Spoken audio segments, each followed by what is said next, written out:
Hello বন্ধুরা, আজ আমরা কথা বলতে চলেছি অ্যামাজন জঙ্গলের 5টি সবথেকে বিপজ্জনক এবং রহস্যময় নদী সম্পর্কে।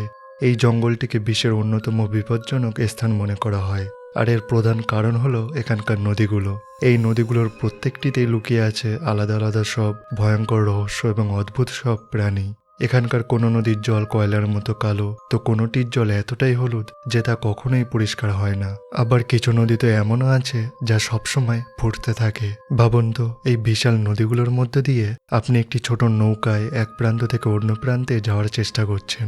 চারিদিকে অন্তহীন জঙ্গল, নদীর তীরে রোদ পোহাচ্ছে বিশাল সব অ্যানাকোন্ডা, জলের নিচে ওত পেতে আছে ক্ষুধার্ত কুমির, আর এমন সব রহস্যময় প্রাণী যা আপনি স্বপ্নেও দেখেননি। এখানে একটি ছোট ভুল আপনার জীবনের শেষ সিদ্ধান্ত হতে পারে। বন্ধুরা, ভিডিওটি শেষ পর্যন্ত অবশ্যই দেখবেন, কারণ আজ এই নদীগুলো সম্পর্কে আপনারা এমন কিছু জানবেন যা হয়তো আগে কখনো শোনেননি। আর মূল ভিডিওতে যাওয়ার আগে আমাদের চ্যানেল কোহলিপথকে প্লিজ সাবস্ক্রাইব করতে ভুলবেন না, কারণ এটি আপনার জন্য তো সম্পূর্ণ ফ্রি, কিন্তু আমাদের জন্য একটি বড় মোটিভেশন। তো চলুন শুরু করা যাক আজকের আরও একটি নতুন এপিসোড। Number 1, Amazon river. তালিকার 1 নম্বরেই আছে অ্যামাজন রিভার। এটি দুনিয়ার সবথেকে বিশাল এবং রহস্যময় নদীগুলোর মধ্যে একটি। দক্ষিণ আমেরিকার ঘন অ্যামাজন জঙ্গলের বুক চিরে বয়ে চলা এই নদীকে পৃথিবীর লাইফ লাইন বা জীবনরেখা বলা হয়। পেরু দেশের আন্দিজ পর্বতমালা থেকে জন্ম নেওয়া এই নদী পশ্চিম দিক থেকে বেরিয়ে টানা পূর্ব দিকে বয়ে চলে এবং ব্রাজিলের মধ্যে দিয়ে গিয়ে শেষমেশ আটলান্টিক মহাসাগরে মিলিত হয়। এর মোট দৈর্ঘ্য প্রায় 6,992 কিলোমিটার, যা এটিকে বিশ্বের অন্যতম দীর্ঘ এবং সবথেকে বেশি জল ধারণ ক্ষমতা সম্পন্ন নদীতে পরিণত করেছে। অ্যামাজন নদী পুরো রেইন ফরেস্টকে জীবন দেয়। এর দুই তীরে জঙ্গল এতটাই ঘন যে অনেক জায়গায় সূর্যের আলো মাটি পর্যন্ত পৌঁছাতে পারে না। বর্ষাকালে এই নদী এতটাই ফুলে ফেঁপে ওঠে যে এর চওড়া 20 থেকে 25 কিলোমিটার পর্যন্ত হয়ে যায়। তখন আশেপাশের পুরো জঙ্গল জলে ডুবে যায়, যাকে বলা হয় ফ্লাডেড ফরেস্ট। বিজ্ঞানীদের মতে অ্যামাজন নদীর তলদেশে আজও অনেক এমন রহস্য লুকিয়ে আছে যা মানুষ এখনো জানতে পারেনি। এই নদীর সবথেকে বিপজ্জনক প্রাণীদের মধ্যে অন্যতম হলো পিরানা। এরা জলের নিচে সহজে চোখে পড়ে না, কিন্তু এক ফোঁটা রক্ত জলে পড়লেই এরা লাখে লাখে জড়ো হয়ে কয়েক মিনিটের মধ্যে যে কোনো জীবকে ছিঁড়ে খেয়ে ফেলে। তাছাড়া এখানে রয়েছে কেইমান নামক বিশাল সব কুমির, যারা জলের নিচে লুকিয়ে থেকে আচমকা হামলা করে। আর এই নদীর ত্রাস হলো অ্যানাকোন্ডা। গড়ে 20 ফুট লম্বা এই সাপগুলো কখনো কখনো 30 ফুটেরও বেশি লম্বা হতে পারে, যেগুলি সব এক একটি জীবন্ত আতঙ্ক। এই নদীর ভয়াবহতার প্রমাণ দিয়েছিলেন মার্টিন এস্ট্রেল নামক এক ব্যক্তি, যিনি পুরো অ্যামাজন নদী সাঁতরে পার করার দুঃসাহস দেখিয়েছিলেন। যাত্রা পথে তাকে তীব্র স্রোত, ঘন জঙ্গল, কুমির, অ্যানাকোন্ডা এবং ডাকাতদের মোকাবিলা করতে হয়েছিল। স্থানীয় আদিবাসীরা বিশ্বাস করেন অ্যামাজন নদী শুধু জল নয়, এতে অতৃপ্ত আত্মা এবং রহস্যময় শক্তি বাস করে। এমন অনেক এলাকা আছে যেখানে মানুষ গেলে আর ফিরে আসে না। Number 2, Rio নিগ্রো river. এটি অ্যামাজন বেসিনের অন্যতম বড় একটি উপনদী, যা তার অদ্ভুত কালো জলের জন্য পরিচিত। ভেনিজুয়েলার গিয়ানা আইল্যান্ড থেকে উৎপন্ন হয়ে এই নদী ব্রাজিলের অ্যামাজনে এসে মেশে। প্রায় 2250 কিলোমিটার লম্বা এই নদীটিকে বিশ্বের অন্যতম রহস্যময় নদী হিসেবে গণ্য করা হয়। রিও নিগ্রোর জল এতটাই কালো যে সূর্যের আলো এর গভীরে পৌঁছাতে পারে না, তাই একে ব্ল্যাক ওয়াটার রিভার বলা হয়। পচা গাছপালা এবং প্রচুর পরিমাণে ট্যানিন মিশে থাকার কারণে এর রং এমন দেখায়। আর এই অন্ধকার জলে লুকিয়ে থাকে বিপদ। এখানে গ্লাস ফ্রগ বা স্বচ্ছ ব্যাঙ, ইলেকট্রিক ইল এবং জায়ান্ট রিভার ওয়াটারের মতো অদ্ভুত সব প্রাণী দেখা যায়। তবে সবথেকে বড় রহস্য হলো পিঙ্ক ডলফিন বা গোলাপি ডলফিন। স্থানীয় আদিবাসীদের বিশ্বাস, রাতের অন্ধকারে এই ডলফিন মানুষের রূপ ধরে সাদা কাপড় পরে গ্রামগুলোতে ঘুরে বেড়ায় এবং মানুষকে সম্মোহিত করে নদীতে নিয়ে যায়। রিও নিগ্রো যখন অ্যামাজন নদীর সাথে মেশে তখন এক অদ্ভুত দৃশ্য তৈরি হয়। একদিকে রিও নিগ্রোর কালো জল আর অন্যদিকে অ্যামাজনের ঘোলাটে হলুদ জল।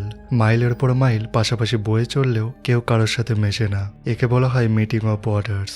Number 3, Madeira river. এটি অ্যামাজনের সবথেকে বড় উপনদীগুলোর মধ্যে একটি। বলিভিয়ার আন্দিজ পর্বত থেকে শুরু হয়ে প্রায় 3380 কিলোমিটার পথ পাড়ি দিয়ে এটি ব্রাজিলের দিকে এগিয়ে যায়। মাদিরা নদীর জল দেখতে অনেকটা দুধ চা বা হলুদ রঙের মতো। বর্ষাকালে এই নদী ভয়ঙ্কর রূপ ধারণ করে। তখন এর চওড়া 5 থেকে 10 কিলোমিটার পর্যন্ত হয়ে যায় এবং গভীরতা পৌঁছায় প্রায় 100 ফুট বা 30 মিটার পর্যন্ত। তীব্র স্রোতের কারণে এই নদীতে নৌকা চালানো অত্যন্ত ঝুঁকিপূর্ণ। এই নদীর ইকোসিস্টেম অ্যামাজনের মূল নদীর মতোই। এখানেও পিরানা, অ্যানাকোন্ডা এবং রাক্ষসে ক্যাটফিশের দেখা মেলে। এই নদীর তীরে তাইকা, কোকামা এবং টিকুনার মতো আদিবাসী উপজাতিরা শত শত বছর ধরে বাস করে আসছে।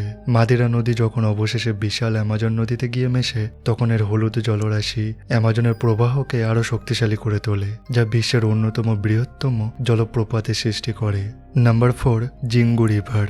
ব্রাজিলের মতো গ্রোসো অঞ্চল থেকে উৎপন্ন এই নদীটি অ্যামাজনের অন্যান্য নদীর থেকে অনেকটাই আলাদা। প্রায় 1970 কিলোমিটার লম্বা এই নদীর বিশেষত্ব হল এর জল। অ্যামাজনের অন্যান্য নদীর মতো এর জল ঘোলা নয়, বরং অনেকটাই স্বচ্ছ এবং কাচের মতো পরিষ্কার, কারণ এর তলদেশ মূলত পাথর এবং চাটান দিয়ে তৈরি। কিন্তু সুন্দর মানেই যে নিরাপদ তা কিন্তু নয়। এখানে পাওয়া যায় পৃথিবীর অন্যতম সুন্দর কিন্তু দামি মাছ, জেব্রা প্লেকো। কালো সাদা ডোরাকাটা এই মাছটির দাম আন্তর্জাতিক বাজারে $1000 পর্যন্ত হতে পারে। তবে এখানকার আসল আতঙ্ক হল জিঙ্গু রিভার রে। শান্ত দেখতে এই মাছটির লেজে রয়েছে বিষাক্ত কাঁটা। যদি ভুল করেও কোনো মানুষ এর উপরে পা দেয় বা এটি আক্রমণ করে, তবে সেই বিষ মানুষের প্রাণ পর্যন্ত নিতে পারে। এছাড়া বিষাক্ত সাপ এবং জঙ্গলি প্রাণীর ভয় তো আছেই। জিঙ্গু নদী স্থানীয় উপজাতিদের কাছে শুধু জলের উৎস নয়, তাদের সংস্কৃতি ও বেঁচে থাকার মূল চাবিকাঠি। নাম্বার 5, সানাই টিম্পিস্কা রিভার। এই নদীটি না লম্বায় বিশাল, না খুব গভীর, কিন্তু এটি অ্যামাজনের বাকি 4টি নদীর চেয়েও বেশি ভয়ানক এবং অবিশ্বাস্য। অনেকে একে গল্প বা গুজব ভাবতেন, কিন্তু যারা এটি নিজের চোখে দেখেছেন তারা শিউরে উঠেছেন। পেরুর অ্যামাজন জঙ্গলের গভীরে মাত্র 6.4 কিলোমিটার লম্বা এই নদীটি বয়লিং রিভার বা ফুটন্ত নদী নামে পরিচিত। আপাত দৃষ্টিতে এটি সাধারণ মনে হলেও এর জল স্পর্শ করলেই আপনি চমকে যাবেন। এই নদীর জলের তাপমাত্রা 80 থেকে 100 ডিগ্রি সেলসিয়াস পর্যন্ত পৌঁছে যায়। জল রীতিমতো টকবক করে ফুটতে থাকে। যদি কোনো প্রাণী ভুল করেও এই জলে পড়ে যায়, তবে কয়েক মিনিটের মধ্যেই সে সেদ্ধ হয়ে মারা যায়। গবেষকরা এখানে এসে পরীক্ষা করে দেখেছেন, একটি ডিম এই জলে ফেললে তা মাত্র 3 মিনিটে সেদ্ধ হয়ে যায়। এমনকি আগুন ছাড়াই এই জল দিয়ে চা বানানো সম্ভব। সবথেকে বড় রহস্য হলো এই নদীর আশেপাশে কোনো আগ্নেয়গিরি বা লাভা নেই। তাহলে এই জল এত গরম হচ্ছে কিভাবে? বিজ্ঞানীরা মনে করেন পৃথিবীর গভীর থেকে আসা জিওথার্মাল এনার্জি বা ভূতাপীয় শক্তি ফাটলের মাধ্যমে এসে এই জলকে গরম করে। স্থানীয়রা বিশ্বাস করেন এই নদী জঙ্গলের আত্মার দ্বারা সুরক্ষিত। তাই আজও মানুষ এই নদীর কাছে যায় অত্যন্ত সতর্কতা এবং সম্মানের সাথে। সানাই টিম্পিস্কা আমাদের মনে করিয়ে দেয় যে অ্যামাজন জঙ্গলে আজও এমন সব রহস্য লুকিয়ে আছে যা আধুনিক বিজ্ঞান পুরোপুরি ব্যাখ্যা করতে পারেনি। তো বন্ধুরা, অ্যামাজনের এই 5টি নদীর মধ্যে কোনটি আপনার কাছে সবথেকে বিপজ্জনক বা রহস্যময় মনে হয়েছে? কমেন্ট করে অবশ্যই জানাবেন।